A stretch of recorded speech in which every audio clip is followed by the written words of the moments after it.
Kementerian Investasi atau Badan Koordinasi Penanaman Modal BKPM melaporkan realisasi investasi pada kuartal 1 2023 mencapai 328,9 triliun rupiah atau mencapai 23,5% dari target 1.400 triliun rupiah di tahun ini. Menteri Investasi sekaligus Kepala BKPM Bahlil Lahadalia mengungkapkan, realisasi investasi pada kuartal pertama di 2023 tersebut meningkat 16,5% secara tahunan. Singapura menjadi negara dengan realisasi investasi terbesar di Indonesia pada kuartal pertama dengan nilai investasi 4,3 miliar dolar Amerika Serikat. Diikuti oleh Hong Kong, China, Jepang, dan Amerika Serikat. Kendati demikian, realisasi investasi sepanjang 3 bulan pertama tahun ini hanya menyerap tenaga kerja Indonesia atau TKI sebanyak 384.892 orang.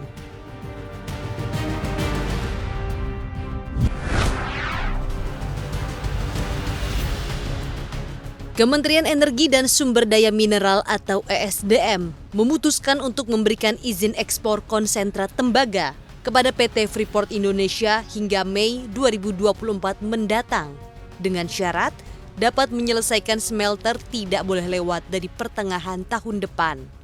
Menteri ESDM Arifin Tasrif menyebutkan izin tersebut diberikan lantaran sampai Juni 2023 proyek fasilitas pengolahan dan pemurnian atau smelter baru Freeport di Manyar, kawasan ekonomi khusus GIP Gresik Jawa Timur dipastikan belum tuntas. Tak hanya itu, Arifin menambahkan adanya potensi pemutusan hubungan kerja ribuan orang apabila ekspor konsentrat tembaga di-stop pada Juni mendatang.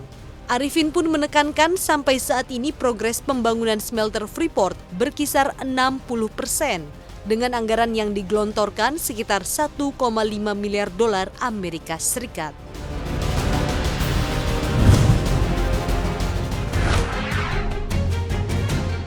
Nilai tukar rupiah kembali menguat melawan dolar Amerika Serikat pada awal perdagangan Jumat 28 April 2023. Mata uang Garuda bahkan menyentuh rekor terkuat di tahun 2023.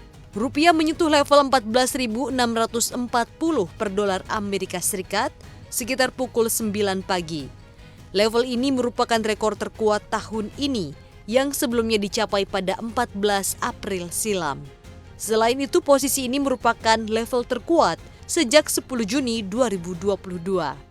Rupiah terus perkasa saat dolar Amerika Serikat bergerak limbung, meski pertumbuhan ekonomi Amerika Serikat lebih tinggi dari ekspektasi. Ternyata, isu utang Amerika Serikat menjadi salah satu penekan dolar negeri Paman Sam. Per 31 Maret, utang Amerika Serikat menembus 31,45 triliun dolar, menjadi yang terbesar di dunia. Kementerian Keuangan Amerika pun sudah memberikan estimasi jika anggaran akan habis paling cepat pada awal Juni. Sebelumnya DPR AS menyetujui usulan kenaikan pagu utang pemerintah sebesar 1,5 triliun dolar Amerika Serikat dengan syarat pemangkasan anggaran besar-besaran di sektor perawatan kesehatan veteran, pendidikan, Meals on Wheels, hingga keselamatan publik. Namun Presiden Amerika Joe Biden menegaskan kenaikan pagu utang tidak bisa dinegosiasi dengan syarat-syarat lainnya.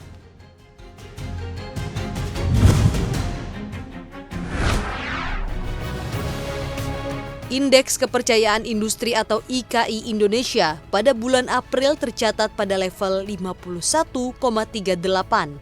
Angka ini masih dalam fase ekspansi, namun mengalami perlambatan 0,49 poin.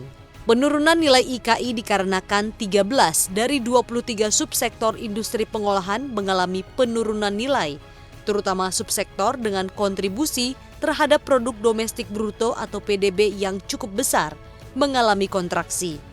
Juru bicara Kementerian Perindustrian Febri Henry Antoni Arif mengatakan, subsektor itu seperti barang logam bukan mesin yang terkontraksi pada April.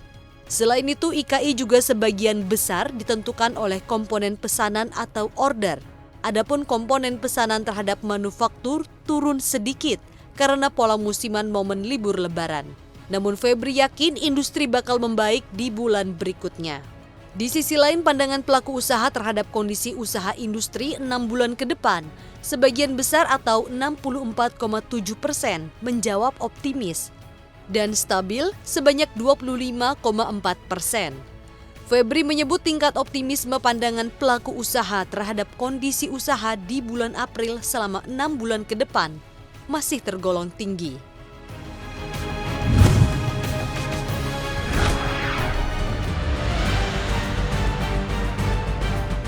Dulu pengguna sosial media dilabeli status gaul bila menggunakan Clubhouse. Namun kini, aplikasi tersebut telah jauh dari puncak popularitasnya dan kini baru memangkas karyawan secara massal.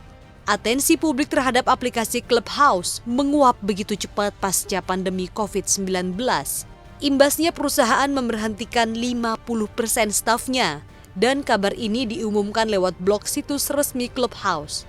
Meski demikian, para pendiri Clubhouse bersikeras mereka memiliki modal yang cukup untuk terus berjalan setelah dilaporkan mengumpulkan ratusan juta dolar sejak berdiri pada tahun 2021. Di awal pembentukannya, firma Ventura Andreessen Horowitz memimpin investasi dari valuasi 1 juta dolar Amerika hingga berhasil naik ke 100 juta dolar Amerika Serikat. Bahkan 3 bulan kemudian di tengah memburuknya pandemi COVID-19, valuasi membengkak menjadi 4 miliar dolar Amerika. Tetapi pertumbuhannya dinilai telah stagnan sebelum mereka berhasil mendapatkan keuntungan.